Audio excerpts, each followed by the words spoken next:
Playing back your score with full audio control is invoked by tapping on the audio icon at the top left. In the audio panel you can mute, solo, pan, scrub, and set the gain on each staff, as well as choose instrument sounds, set tempo and volume, create looping, and apply reverb. Drag the pan and gain sliders to adjust each staff's pan and volume respectively.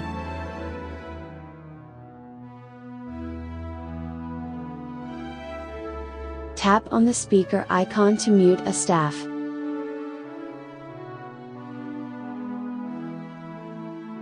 Double tap the speaker icon to solo a staff while muting all of the others.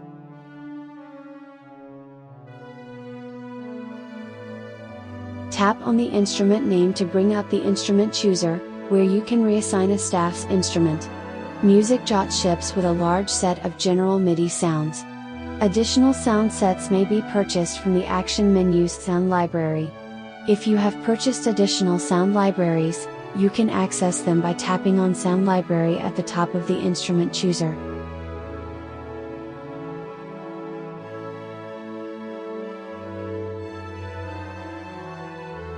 At the top left is the back button when you are ready to go back to editing your score. To the right of that is the Reset Play Range button. If we had a play range set, that range would appear here. Initially, it is set to the entire score. Change tempo by dragging the tempo slider. Tap on the percent number to reset to 100%. The transport controls are next, and allow you to start and stop playback, and go back to the start of your score. Adjust the overall volume with the volume slider. Tap on the percent number to reset to 100%.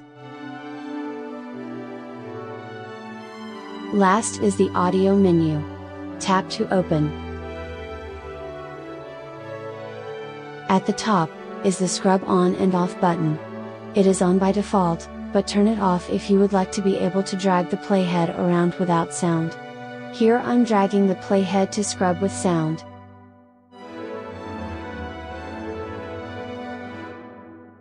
And here without sound.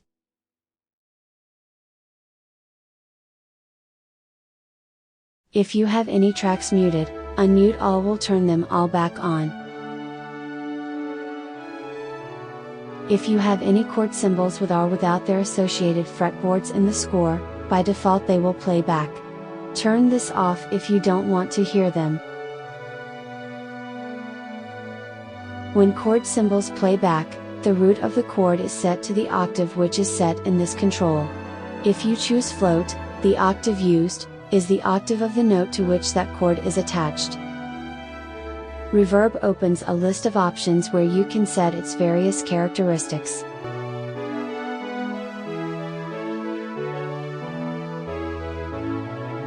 By default, all repeats are observed during playback, but you may wish to turn them off.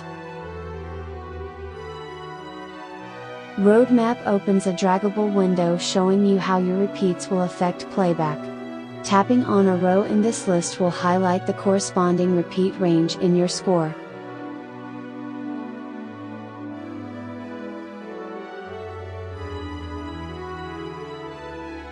And finally, the range section allows you to set a playback measure range and optionally, loop that range. If you have set a range, that range will appear here. Additionally, the play range measures will be highlighted in the score.